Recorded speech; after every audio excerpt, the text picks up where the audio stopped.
Hey guys, welcome back to S2 Performance. I am Stu, and we're going to be talking about mental skill set development today. The title of this video is "It Pays to Be a Winner," and I love that expression. If you've trained with me, you've probably heard me say that a dozen times, and it's true. It pays to be a winner. And that is a term that you hear a lot in the Navy SEAL community. And it's not just something that they throw out and, you know, it pays to be a winner. It's a metaphor for how they train their soldiers, both the Navy and the Marine Corps.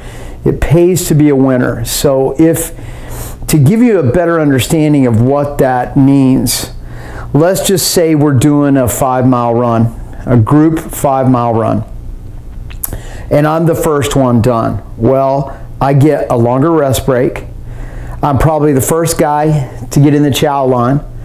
I'm the first guy to get done. I got more time to eat. I got more time to rest. And if you contrast that with I'm the last guy, well, now the instructors are waiting for you. They're probably going to beat the shit out of you. You're going to do more PT, more physical training when you get back. You're going to be the last guy in the chow line.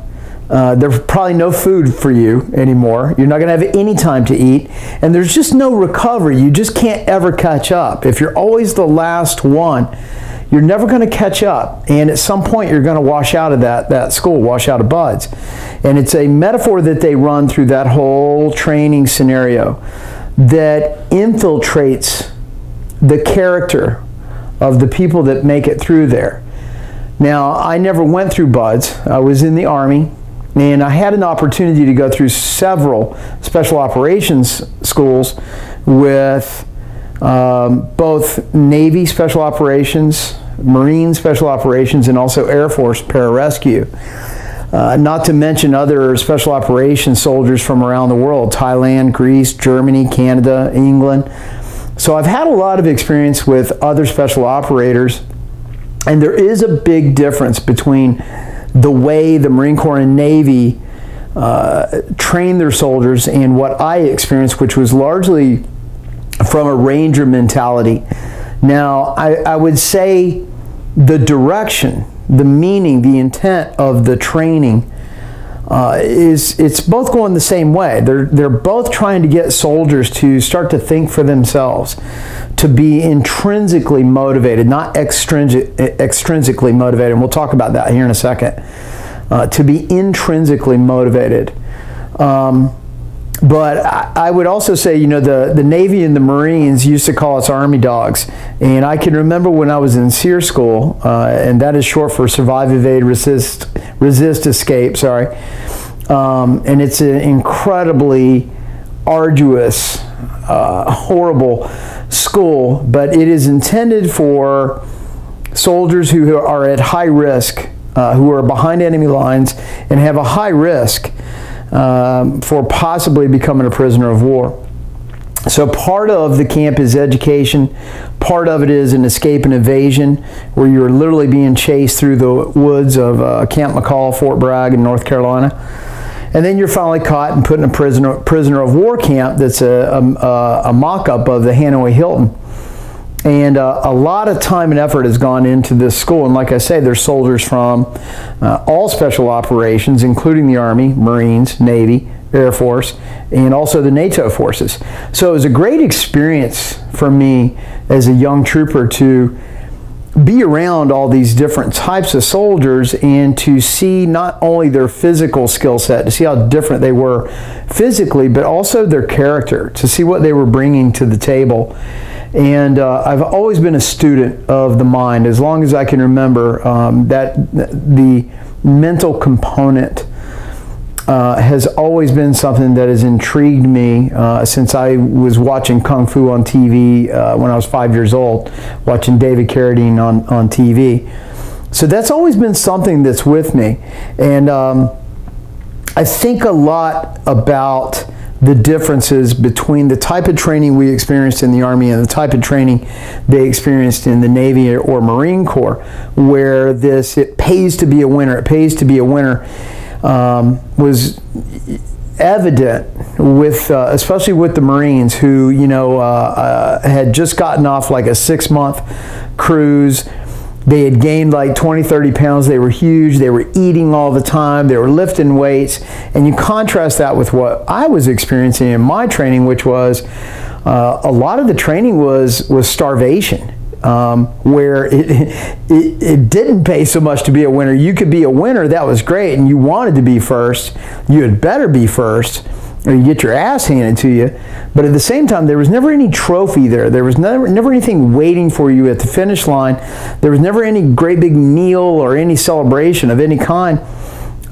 It was very, very tough training, and part of that training was the not feeding. I mean, we just would go long periods of time on very little food and learn how to deal with that. Now, that too will make you incredibly intrinsically motivated, that you just don't need these exterior payoffs to be successful, to try hard.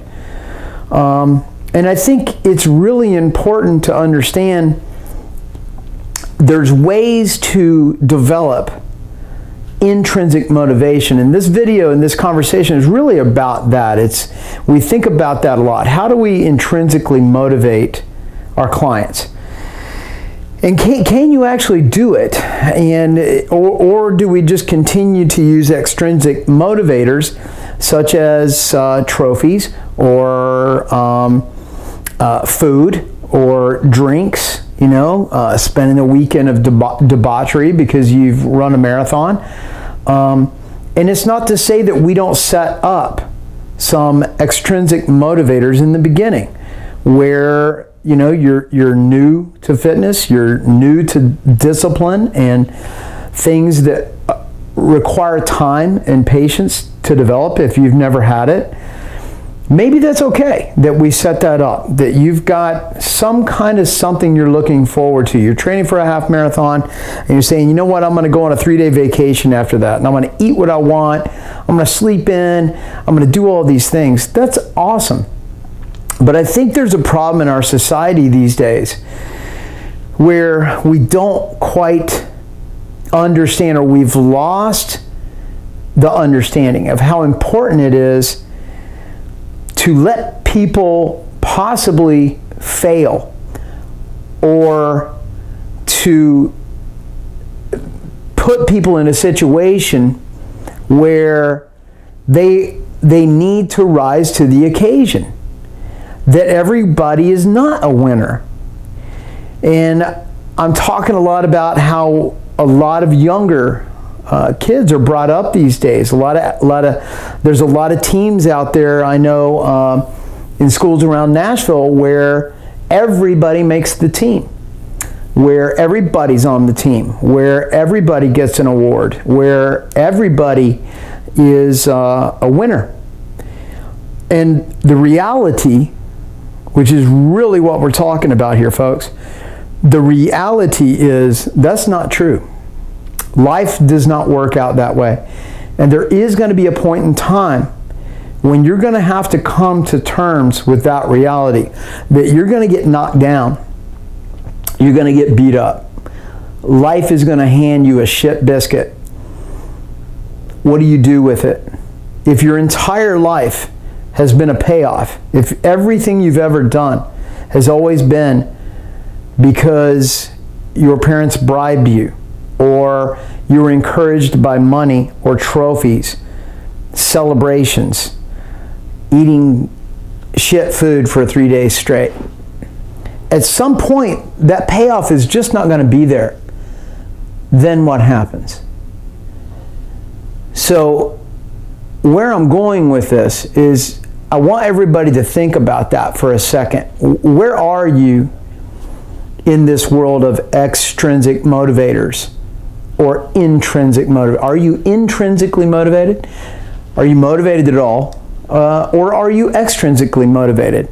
Have you been brought up to give and offer yourself these things, and offer your children these things, offer your employees these things in exchange for performance that you may be interested in or want to accomplish for yourself or want from your employees? Or is there a process that you can intrinsically learn to motivate yourself, intrinsically motivate your children, your employees? And it's a tough question. I'm going to leave that as an open-ended question. I don't think it's anything that we're going to solve here today. I just really want to think about this and put it out to you guys. Where are you? What camp are you in? And if you are on this side where I'm extrinsically motivated, I need these things to keep me moving forward, to keep me motivated, I want you to start thinking about some other things. I want you to start thinking about that arriving at the end, sitting on the podium with the trophy in your hand, a ribbon around your neck, all those awards, all those accolades, they're great. That's awesome. But that is not what greatness is about. That's not what performance is about. It's about the path. It's about the process. It's about the road you took and overcoming obstacles along the way. What kind of character you develop as you get there. At the end of the day, all coaching, all leadership skills are about teaching people how to be better people. How do we accomplish goals and tasks, and at the end of it look back and see ourselves in that as being better people. We've learned something along the way that never goes away. The trophy is that little seed you plant inside of yourself. It's a gift you give that the next time you come up against a wall, the next time something tough comes your way, the next time you get a shit biscuit, you know how to deal with it. And it's not intimidating. And you don't need prizes. You don't need accolades. You don't need anybody there cheering you along. You've got it. You've got it right here. And it's all you'll ever need.